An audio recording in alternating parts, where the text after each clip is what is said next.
Welcome to the Big Re and H Pick 6 NFL WildCard Weekend. Let's go, Ace. All right, boys. NFL WildCard Weekend. This is going to be a good one, Big Re. A lot of good games on the docket. Cannot wait.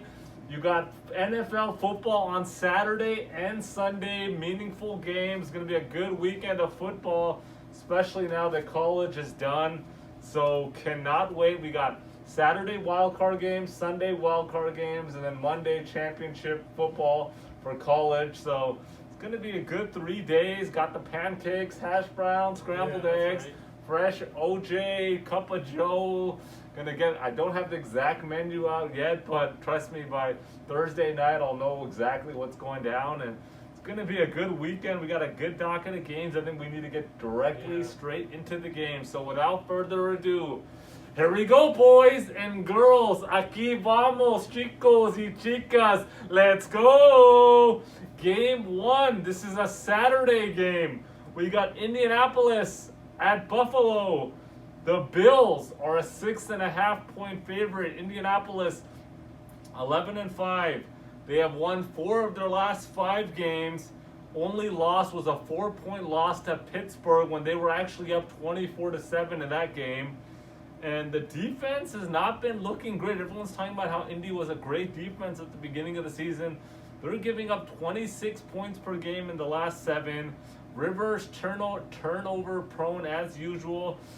Rookie running back out of Wisconsin, Jonathan Taylor, looking really good. 1,169 yards on the season in only 15 games. 5.0 yards per carry. 253 yards last week, win off.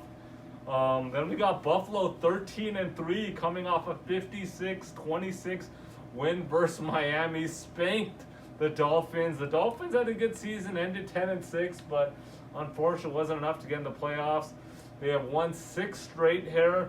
They have won 9 of their last 10 games, Buffalo. Only loss was the Hail Mary loss to Arizona. So they've been playing lights out. Offense is on fire. Defense is playing solid. Want to give some credit to Josh Allen. Wasn't a believer in him, but he's been playing good. I think 69% completion, 37 TDs, 10 interceptions. So look, they're playing lights out. I mean, this is their opportunity. They're at home, against Indianapolis. But I don't like the 6.5 here. I think Buffalo should win, but I think Indy keeps this close, could go either way. So I'm taking Indianapolis plus 6.5. Big Ree, what do you think here? Yeah, I agree with you 100%. 6.5 is pretty high, and it's going to be a lot closer than people think. Everyone's very high on Buffalo because of Josh Allen and Diggs. I mean, that is a great combo, but everyone's underrating Indianapolis, and I think they cover, but they don't win. And Buffalo covers, Indianapolis covers the 6.5. All right, game 2. We got the Los Angeles Rams at the Seattle Seahawks. Seahawks are a 4-point favorite. The Rams 10-6, coming off an 18-7 win versus Arizona in the last week. Goff didn't play, Wolford played, I think Murray played like 1 series and they took him out. Look, good defense for the Rams. They were capable with Goff. Honestly, I think they're probably better off with Wolford. I'm not a big fan of Goff, for sure. Not a fan at all. Probably at the same level as the Trubisky. Just don't trust him, to be honest. Right. Run game is hampered. Cam Akers did not look 100%. I think he had 21 carries for 34 yards last week. Henderson is out for the season. He's on IR. And so I don't know, 10-6 Rams. Then we got Seattle 12-4 coming off a 26-23 win versus San Francisco. They're on a 4-game winning streak. They've won 6 out of their last 7. Defense is playing really good in the second half of the season. Russell Wilson has not thrown for 300 yards since week 9. Did you know that, Big Ree? No, I didn't. This is the most TDs Russell Wilson has thrown in his career, 40 touchdowns. It's the most interceptions he's thrown in his career, 13. And really what this goes down to is I don't trust the Rams. And I don't trust Sean McVay. That guy is overhyped as a coach. Don't trust him. Everyone's all high. Sean McVay, young gun. My ass, okay? Look, I don't trust him. And look, I trust Russell Wilson. He's not been playing great, but I trust him at home. 12-4. I'm taking Seattle -4. Big Ree, what do you think? Yeah, I'm going to go the opposite way here. I think the Rams win this game. Their offense isn't good, but their defense is really good. One of the top defenses in the league. And it's a divisional opponent. They both know each other very well. And they played there last time. I think it flips around, and I think the Rams win this one. So I'm taking +4 and the Rams money line. Okay, he's taking the Rams. Game 3, we got Tampa Bay Buccaneers at the Washington football team. Tampa Bay is an 8-point favorite here. Tampa Bay 11-5 on a 4-game winning streak, and all 5 losses they've had on the season are to playoff teams. And look, all this talk about a bad defense, but they've only allowed over 27 points 3 times all season. Offense is cooking with Brady, Ronald Jones, Mike Evans, Antonio Brown, Godwin, Gronk. I mean, they got so many weapons here. It's going to be fun to watch. Washington 7-9. They started off 2-7, ended the season 5-2. And look, they're a different team when Alex Smith is at QB. That just shows you how bad Dwayne Haskins was. And I'm rooting for the kid to get back on the team and turn his career around. But clearly, I think they made the right decision to let him go.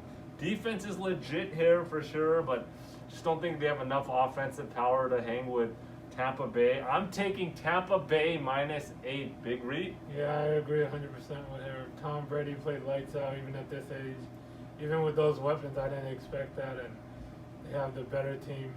I mean, Washington made it by default. They have a terrible offense, but a really good defense, up-and-coming defense with Chase Young and a really good coach with Ron Rivera, but they're just going to get their ass handed to them. So they can go to the next game now. You're taking Tampa Bay. Tampa Bay -8. All right, Tampa, and those 3 games are all on Saturday. Now we go to the Sunday slate of games. We got the first game. We got Baltimore Ravens at the Tennessee Titans. The Ravens are a 3-point favorite. Baltimore 11-5, currently on a 5-game winning streak. Offense is cooking. Run game is pounding hard. Defense doing its part. You know, and they look like a different team as of late. Tennessee 11-5, coming off a 41-38 win versus Houston. Defense honestly looks horrible. Their defense looks like crap. Offense is solid. Henry is playing lights out. He earned a 2,000-yard season. Yeah, that's great, big time. I'm a big fan of Derrick Henry.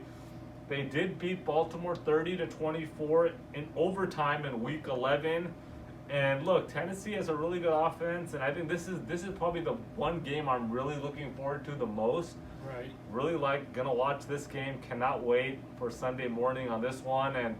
But look, you know what? I'm going with Baltimore here. I think Baltimore. I like Baltimore. I mean, Tennessee, they got a lot of firepower, but I think Baltimore is more balanced. So I'm taking Baltimore -3. Big Reed?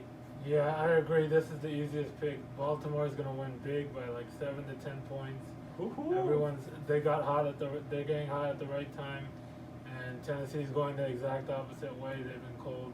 They barely beat Houston. They got their ass handed to them by Green Bay, and that's the way it's going to go. Lamar Jackson is hot right now, and the rookie running back J.K. Dobbins is playing well. Their defense is stepping up, even though it's on the road. I got Baltimore by a touchdown. All right, game 4. We got the Chicago Bears at the New Orleans Saints. The Saints are a 10.5-point favorite. Chicago 8-8. They have won 3 of their last 4 games after losing 6 straight. And they win against crappy teams. Most of their wins are against crappy teams. They have a good defense. Running back Montgomery has been a bright spot. He's playing well. Back to kind of the Rams game. I don't trust Trubisky. I do not trust Mitchell Trubisky. There's a reason why he keeps getting benched and then starts and benched. There's just a reason. The guy's a bust. Let's just move on from him. He could be a solid backup in this league, but that's all he's going to be. Then we got New Orleans 12-4. They have won 11 of 13 games. The 2 losses in that period were by 3 points only. They're on a roll on both sides of the ball. Breeze really wants this. His time is kind of limited and slowly decreasing how many seasons he's got left. So I like New Orleans easy here. I'm taking New Orleans minus 10.5. Big Reed? Yeah, this is a tough one. I mean, the Saints are the clear better team on both sides of the ball. Even though Bears have a solid D, Saints are still better on the defensive end. And yeah, Drew Brees coming up, probably his last season of his career, and that's pretty much it for him. You think he's done this year? Yeah, I think so. What do you think? I don't know. I think he's going to try to drag it on as much as he can, but who knows? You never know. Yeah, and I think they win this one, but I don't think they cover it. 10.5 is pretty damn high for a spread, so I'm going with the Bears. Okay, Game 6, boys. We got Cleveland Browns at the Pittsburgh Steelers. The Steelers are a 6-point favorite. Cleveland 11-5, first time in the playoffs since 2002, I believe. Yeah, you're a big Cleveland Wow, fan. I'm a Cleveland fan. Been a Cleveland fan for a long time, and it's been a long time coming. So congrats to all the Brown fans out there. Shout out to Jeremy Weatherby. I know he cannot wait. This guy's gonna have a king meal, wings, pizza, the whole deal for this game. Probably ice cream, everything. The whole table is gonna have a full display of stuff, So Cleveland 11-5, coming off a 24-22 win versus Pittsburgh in the last week of the season. Kind of a meaningless game for at least Pittsburgh, but Cleveland needed the win. They got it. They did lose 38-7 to Pittsburgh in Week 6, so that's questionable. But since then, both teams have been going in the different direction. They're both different teams, and look, they're playing well. Cleveland's got 4 wins versus playoff teams. Baker's playing well. He looks like he's got that moxie that he had at the beginning when he came into the season, when he was in his last season in Oklahoma as a Heisman. And so he's got a moxie, and I think, look, he's going to keep this competitive for the Browns. Pittsburgh 12-4. They started off 11-0, ended 1-4. Big Ben is playing good. No complaints there. Running game looks like complete crap. And don't even try to tell me that James Conner is a legit running back. He's not. I agree 100%. Yeah, this guy is finally showing, just like Zeke is showing. These guys are, it's hard to stay a good running back for a long time. Yeah, I said that multiple times. It's very hard, but look, the running game looks like crap. Giving up at least 21 points in 10 of their 16 games. Everyone's talking about this is such a great defense. 21 points in 10 of their 16 games. Mediocre offense, and I said that because their offense is mediocre. Yeah. They're not. I think they might have put up 30, maybe twice, maybe 3 times at most. Right. They're going to average maybe 20 to 24 points per game. So, look, 6 points is a lot for Pittsburgh. It just is. They're not that kind of team. And look, Cleveland. I mean, a lot of people are calling that Cleveland's going to get pounded. I don't think so. I like Cleveland here. I'm rooting for Cleveland for sure. Pittsburgh probably will win this game, but if Baker can play lights out, I think they can keep this interesting. I'm taking Cleveland +6, Big Reed. Yeah, I think they are going to get pounded, unfortunately. It opened at 4, it jumped to 6.